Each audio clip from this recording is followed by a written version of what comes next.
Vamos a ver si ya estoy ahí en vivo. Voy a esperar ahí un poquito a que me aparezca la opción de conteo que me da Facebook por aquí del lado izquierdo para... Ya estoy, ya estamos ahí en vivo. Estaba esperando a que Facebook me diera el conteo que aparece en alguna parte de arriba de la pantalla, pero ya estamos ahí, para estar totalmente seguros. Y bueno, no hay nadie viendo como es costumbre porque realmente somos muy pocos todavía en la página. Pero bueno, ¿de qué vamos a hablar el día de hoy? Un poquito, vamos a hablar sobre la función religiosa en literatura. ¿Qué es eso? Ahorita lo voy a comentar. Que es una, digamos, especie de conexión, de fluidez que uno puede ir teniendo con la vida como ser humano. Esta es una cuestión, por cierto, que aportó Jung, Carl Jung, el psicólogo, pues, a su teoría, al compendio de conocimientos que estuvo pues escribiendo, o sea, es decir, como investigaba y los registraba por escrito. Y esta función religiosa pues incluye un montón de cosas, ¿no? Como estos cuestionamientos que uno tiene sobre la vida, cuestionamientos morales, éticos, esta fluidez o no, que insisto que uno puede tener, ¿no? Como con los eventos cotidianos, sean del tipo que sean, ¿no? Desde cómo se puede relacionar uno con la agresión, con la propia o con la recibida, con el amor, con la amistad, con el propio trabajo, etcétera, como con un sinfín de cosas. Pero es esta, como les digo, es esta conexión invisible, pero real, de uno como ser humano, pues que tiene con la vida. Y en ese sentido, pues ya define el día de hoy, me gustaría decir que si esto lo aplicamos a la literatura, pues sí tiene una razón de ser. Y a propósito de todo esto, como en mi caso particular, por lo menos el día de hoy, resulta que me quedé como bastante desconcertado, extrañado, sacado de onda, como dirían, ¿no? Como los jóvenes, por un par de cosas que han sucedido en el transcurso de este último año.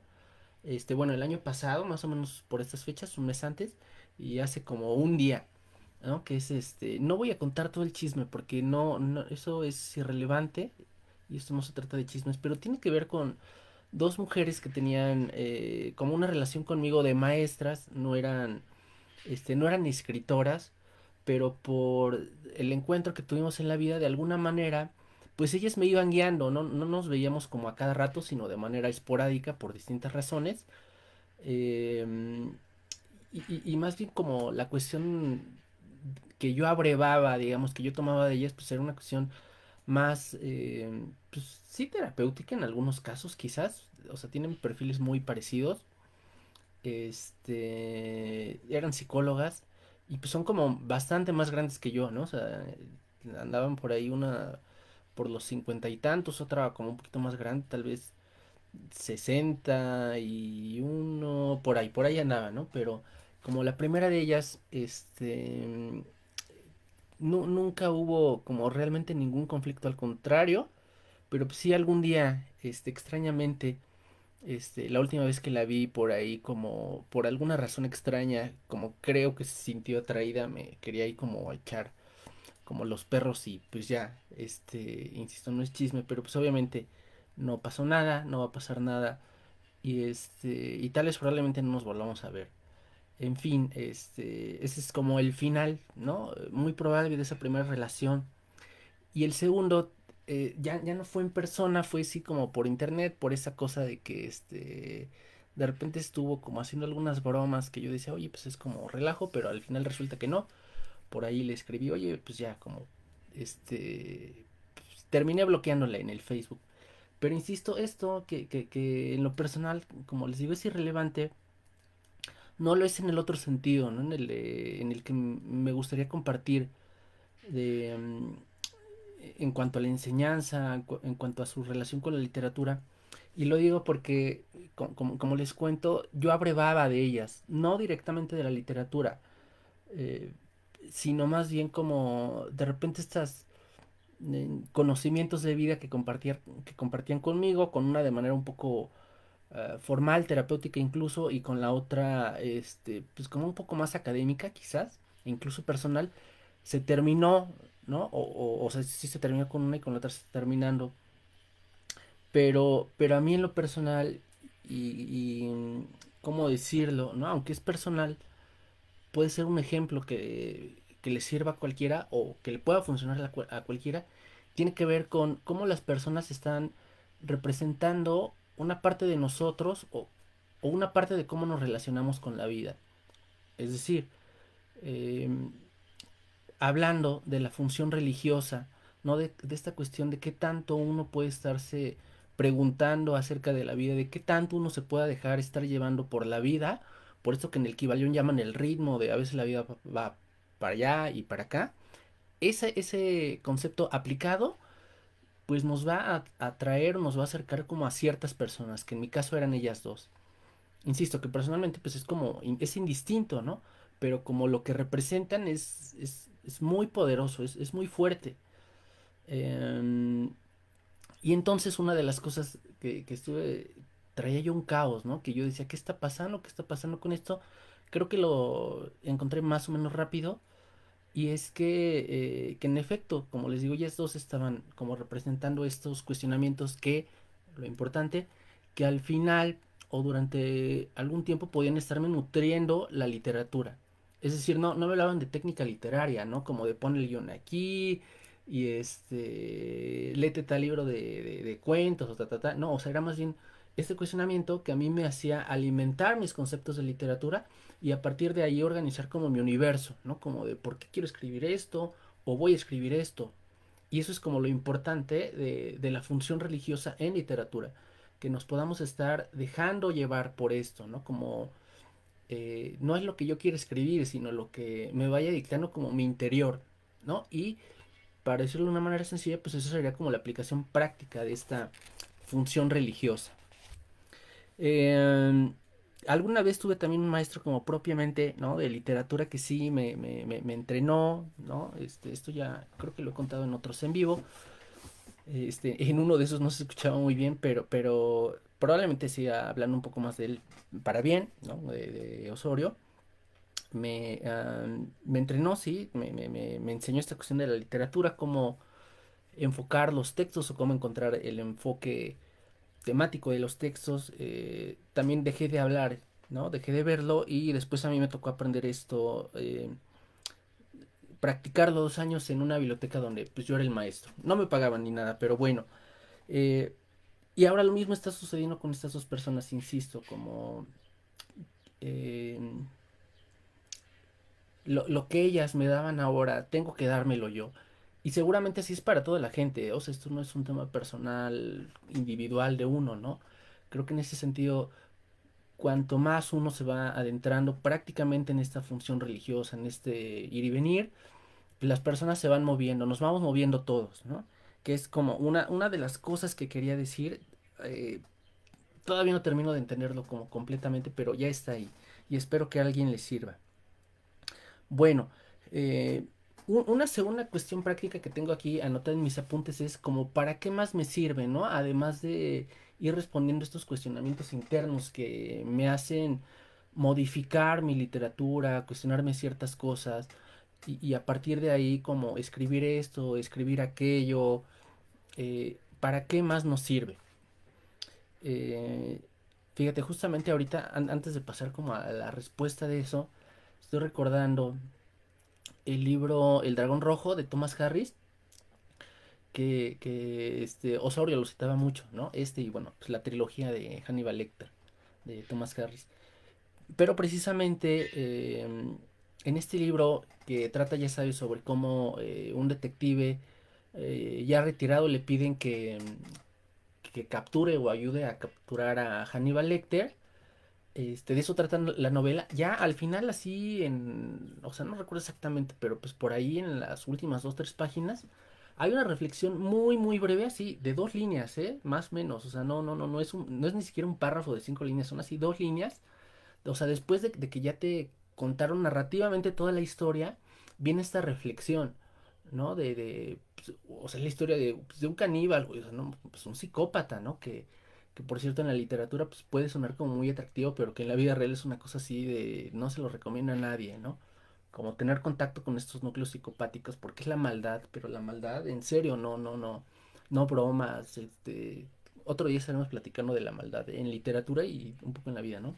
Pero bueno, después, como les digo, de presentar toda la historia macabra y demás, Thomas Harris, les digo, en estas dos líneas se pregunta algo así como, ¿qué tan responsables somos nosotros como sociedad de que estas personas pues estén haciendo lo que hacen, ¿no? O sea, como qué tanto cada uno de nosotros aporta algo para que haya algo de maldad en el mundo.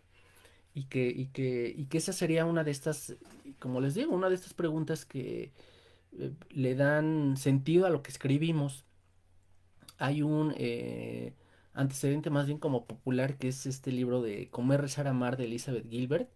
Tiene un video padrísimo en YouTube sobre la creación literaria y cómo hay una especie de espíritu invisible o gnomo y demás. Te da una pequeña reseña histórica de cómo le han llamado esta cuestión de la inspiración, que no es todo en literatura, solamente es una parte.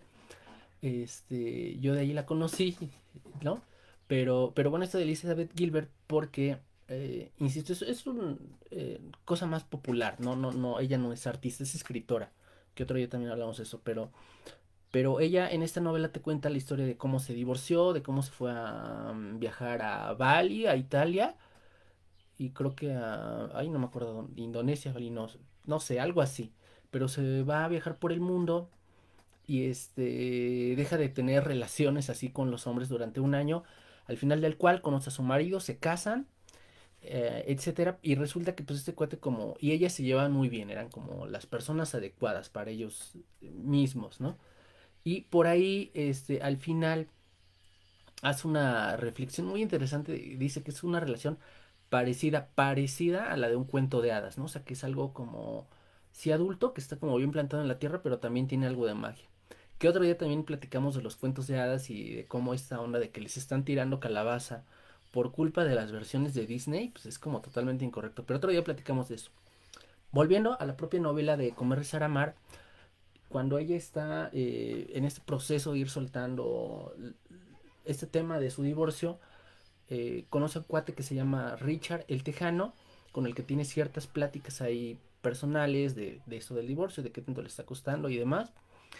Y por el lugar en el que estaban ahí como enclaustrados, que era un ashram, un lugar donde van a hacer yoga y demás, había una especie ahí como de torreón, de torre, a donde ella, luego de estar platicando con Richard y de vivir toda esta experiencia, ella, un día creo que muy temprano o en la tarde, no me acuerdo, pero como en algún crepúsculo del sol, va a este torreón y es un ritual interno de a donde se dice y a donde le dice al ex marido, oye, pues ya te voy a soltar, y te voy a dejar ir, pues que tenga que pasar lo que tenga que pasar. Te cuenta todo esto ella, pero sumado a la propia narrativa, te dice que en esta época moderna donde los rituales antiguos que estaban como muy organizados, donde había dioses y demás, dado que ya no funcionan en muchos casos, ahora el ser humano tiene que ir como poniendo sus propios rituales, ¿no? O sea, como de alguna manera tenemos que reactualizar o renovar estos ceremonias que nos permiten ir conectando con las distintas partes de la vida. Y que de eso, si te das cuenta, pues es función religiosa.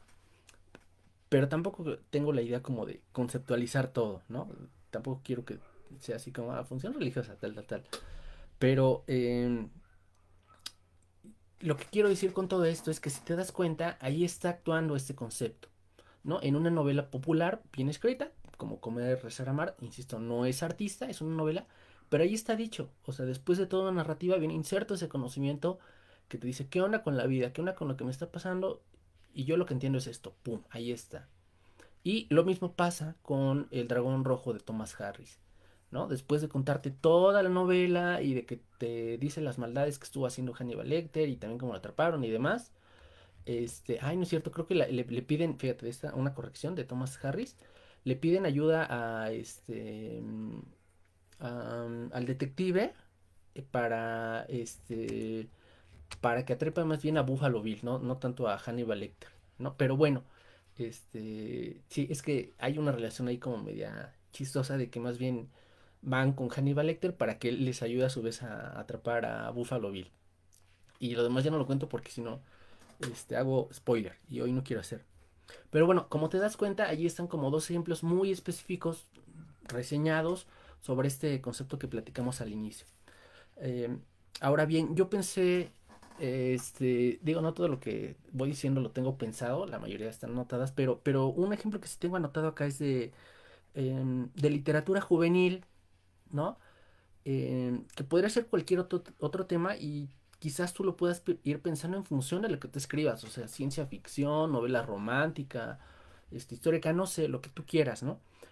Pero si te das cuenta el concepto es el mismo, ¿no? Como ir, como te digo, relacionándote con la vida, dejándote que la vida te vaya diciendo lo que te tenga que decir y a partir de ahí tú ya lo aplicas en literatura con técnicas propiamente pues, de literatura. Ahora bien, el ejemplo que pensé es de la novela juvenil, ¿no? Ya para ir cerrando, eh, ya desde hace tiempo, o sea, no es de ahorita, pero sí desde hace tiempo se ha escrito mucho sobre dragones, por ejemplo, ¿no? Sobre todas estas sagas que han aparecido y siguen apareciendo, están ubicadas en este tiempo medieval, ¿no? Como de tabernas, como te digo, magia y dragones.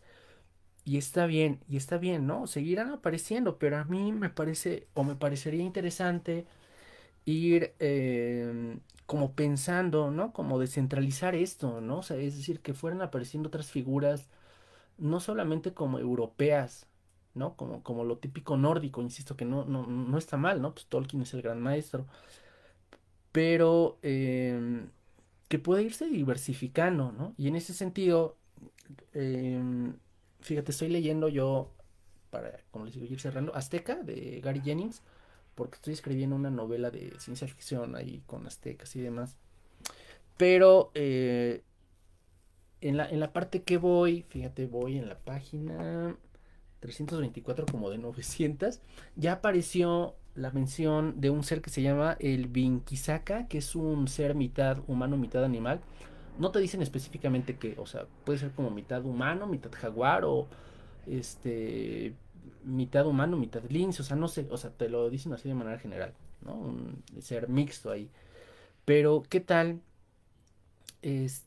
Como les digo, para ir cerrando, si este concepto que estamos viendo el día de hoy lo aplicáramos a esto, podríamos, combinándolo con nuestros conocimientos de literatura, plantearnos, ¿no? O sea, qué tan conveniente o qué tan interesante sería como empezar a colocar otros conceptos, ¿no? Que no sea solo el dragón, que no sea solo la parte medieval, sino incluir, por ejemplo, este Vinkisaka en la literatura contemporánea, que yo estoy seguro que ya se está haciendo por ahí, ¿no? Pero ahorita solo lo planteo así como de manera general.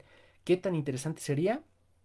No lo sé, ya será cuestión como de ustedes, de los, si algunos son escritores, espero que sí, pero bueno, ahí queda, ¿no? Ahí queda ese apunte que a lo mejor otro día platicamos más ampliamente de eso, ¿no? De literatura juvenil y de cómo renovarla o alimentarla mediante nuevos eh, conceptos ya actualizados como a realidades latinoamericanas, ¿no? Como del Vinkisaka o como hace esta serie Grimm cuando incluye, no me acuerdo si es exactamente a La Llorona y por ahí incluye a como a dos, uno o dos seres más dentro de los capítulos de la serie, ¿no? Para los que no han visto Grimm, véanla, está muy padre, está muy interesante. Bueno, a mí me gustó.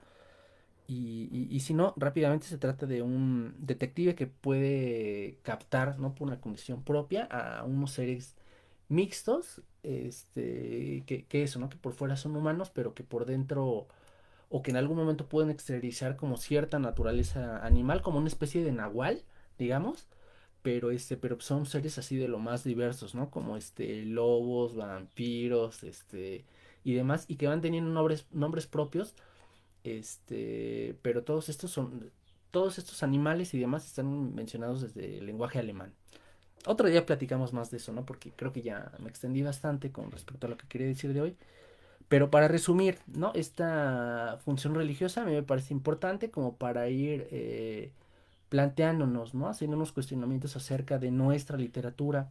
Como les digo, qué tanto queremos escribir, sobre qué temas, cuándo, cómo, para qué, y que, como vimos, o sea, tiene aplicaciones prácticas y que de todas estas, pues ya el producto final será algún cuento, alguna novela, un libro de cuentos, etcétera, un poema quizás, nunca lo sabemos.